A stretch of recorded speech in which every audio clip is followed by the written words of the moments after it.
Hi students. So ఈరోజు CMI institute కొత్త circular release చేసింది. ఏంటి ఆ సర్క్యులర్ అంటే change of elective paper for CMI final level students. So ఎవరైతే ఫైనల్లో ఉన్నారో ప్రీవియస్లీ మనకి ఎలెక్టివ్ పేపర్ అవుతుంది కదా 20A 20B 20C అని. సో చాలామంది ఏదో ఒక పేపర్ చూస్ చేసుకున్నారు.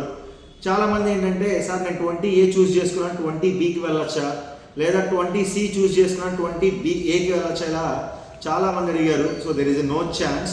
సో ఇప్పుడు ఇన్స్టిట్యూట్ ఏం చేసిందంటే ఎలెక్టివ్ పేపర్ని చేంజ్ చేసుకునే ప్రొవిజన్ ఫైనల్ లెవెల్ స్టూడెంట్స్కి ఇవ్వడం జరిగింది. కాకపోతే ఏంటంటే ఎవరైతే చేంజ్ అవుదాం అనుకుంటున్నారో వాళ్ళు ఒక 1000 రూపీస్ ఫీజు డీడీ ఫార్మాట్లో ఇన్స్టిట్యూట్కి పే చేయాలి. సో మరి బుక్ కానీ ఏమన్నా ఎక్స్ట్రా దొరుకుతుందంటే బుక్ కూడా ఫ్రీగా ఇస్తున్నారండి. సో బుక్కి ఎటువంటి కాస్ట్ లేదు. ఎవరైతే కనుక పేపర్ 20A నుంచి 20Bకి కనుక మారితే మీకు 20B బుక్ మీ రిజిస్టర్డ్ అడ్రస్కి వచ్చేస్తుంది, ఇబ్బంది ఏం లేదు. కాకపోతే ఆన్లైన్ అప్లికేషన్స్ ఏమీ లేవు. దీనికి ఆఫ్లైన్ మోడ్లో డీడీ ప్యాటర్న్లోనే మనం ముందుకు వెళ్ళాలి.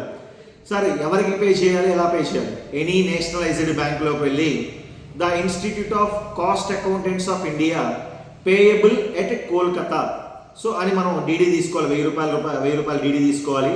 తీసుకొని మనం కలకత్తా హెడ్ ఆఫీస్ ఉంది కదా, సో ఇప్పుడు ఢిల్లీకి మార్చారండి, కలకత్తా అడ్రస్కే పంపించాలి.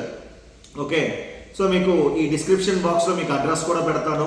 సో ఆ డీడీ మీద ఏం రాయాలో కూడా పెడతాను, ప్లీజ్ నోట్ దట్. ఇంకొక విషయం ఏంటంటే సార్ ఒక్క డీడీ పంపిస్తే సరిపోతుందే? కాదండి, యాక్చువల్గా అప్లికేషన్ లాంటిది ఉండాలి, కానీ ఇన్స్టిట్యూట్ ఇటువంటి అప్లికేషన్ ఇవ్వలేదు.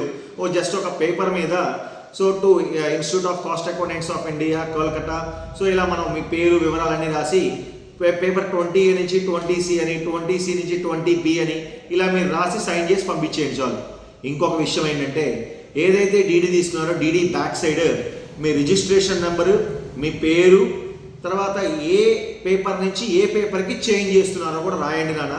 రాసి ఫ్రంట్ బ్యాక్ కాపీ తీసుకొని ఆ కాపీ మీ దగ్గర పెట్టుకోండి. ఒకసారి కొన్ని సందర్భాల్లో డీడీ ఏదైనా మిస్ప్లేస్ అయినప్పుడు మనం అది రిఫరెన్స్గా చూపించుకొని మనకు కావాల్సిన క్లెయిమ్ని మనం క్లెయిమ్ చేయొచ్చు. సో పేపర్ కన్వర్షన్ చేసుకోవచ్చు అనమాట. సో ఇవన్నీ జాగ్రత్త ఇన్స్ట్రక్షన్స్ ఫాలో అవ్వండి. So good luck for your exams. Thank you.